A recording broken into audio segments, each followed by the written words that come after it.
বিসমিল্লাহির রহমানির রহিম।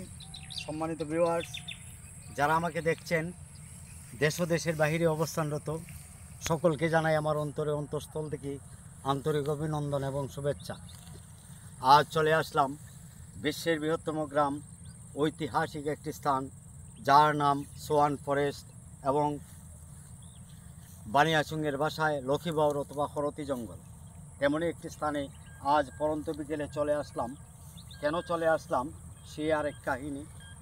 আজ মনে হলো যে বানিয়াচং ইতিহাস ঐতিহ্য নিয়ে ফেসবুক প্ল্যাটফর্মে আমি নুরুল হক ভাই কিছুদিন যাবৎ কাজ করছি। তো আমার কাজটি হলো যে ভিডিও সম্বন্ধে যেন ভিডিওর মধ্যে এবং ফেসবুক প্ল্যাটফর্মে যেন ইতিহাস ঐতিহ্যকে তুলে ধরি। আজকাল দেখা যাচ্ছে কন্টেন্ট ক্রিয়েটার অনেকেই আছেন, অনেকেই কন্টেন্ট ক্রিয়েট করেন, বিভিন্ন ধরনের কুরুচিপূর্ণ কিছু ক্রিয়েট করেন। আমি মনে করি ফেসবুক প্ল্যাটফর্ম এমন একটি সুযোগ করে দিয়েছে যে ইতিহাস ঐতিহ্য সারা বিশ্ববাসীকে দেখানোর জন্য, একে অন্যের সঙ্গে পরিচয় হওয়া, একে অন্যকে কৌশল বিনিময় করা, ইতিহাস জানা, ঐতিহ্য জানা। তাই আমি মনে করি ফেসবুক প্ল্যাটফর্ম যে সুযোগ করে দিয়েছে এটা দোষের কিছু নয়, এটা খারাপের কিছু নয়। আসুন আমরা ইতিহাস ঐতিহ্য সম্বন্ধে জানি, অন্যদেরকে জানার জন্য উদ্বুদ্ধ করি।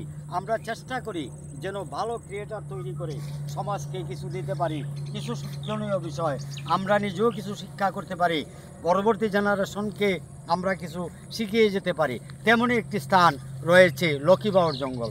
লক্ষ্মীবাউর জঙ্গলটি সৈদাটোলা বনাম মাথাপুর মহল্লার 7 মহল্লার সানদের তারা নিজস্ব ভূমি বলে তারা দাবি করছেন। আমরাও জানি তাদের একমাত্র নিজস্ব, যে কারণে ইতিহাসের মধ্যে রয়েছে বানিয়াচং একটি স্থান, দর্শনীয় স্থান অনেকই রয়েছে। এর মধ্যে উল্লেখযোগ্য স্থানটির নাম হচ্ছে লক্ষ্মীবাউর অথবা হরতি।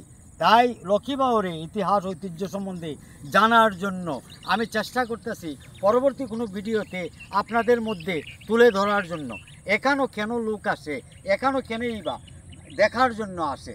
এই জায়গাটার মধ্যে সবচেয়ে গুরুত্বপূর্ণ বিষয় হলো এই যে ভূমিটি আপনারা দেখতে পাচ্ছেন, চতুর্দিকে একটু ঘুরিয়ে দেখেন, চতুর্দিকে আপনারা ঘুরিয়ে ঘুরিয়ে দেখেন যে এই জায়গাটার মধ্যে শুধু বানিয়াচংয়ের সৈদাটোলা এবং মাথাপুর সানদের যে ভূমিটি রয়েছে এখান থেকে কোটি কোটি টাকা তারা আয় করতে পারে।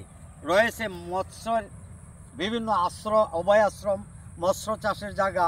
প্রতি বছর কোটি টাকার উপরে এই জায়গা থেকে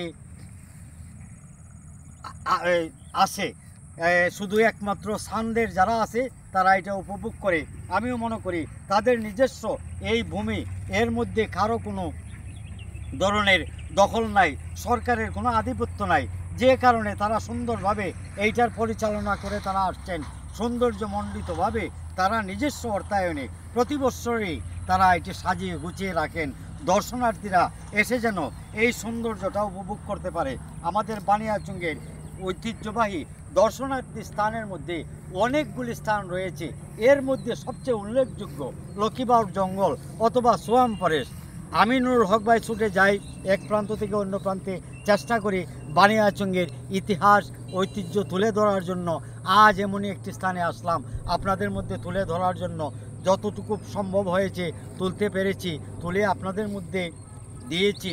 যদি আপনাদের কাছে ভালো লাগে আপনারা লাইক, কমেন্ট, শেয়ার দিয়ে সারা বিশ্ববাসীকে বিশ্বের বৃহত্তম গ্রামের নাম পল্লীরাজ, পল্লীরাজের ইতিহাস ঐতিহ্য আপনারা সারা বিশ্ববাসীকে তুলে ধরুন এবং দেখার জন্য আমি মনে করি এটাও এক ধরনের একটা মনের সান্ত্বনা যোগায়, মনের প্রেরণা যোগায়, মনের অনুভূতি যোগায়। এই সুন্দর সুন্দর স্থানে আসুন, এনজয় করুন, উপভোগ করুন।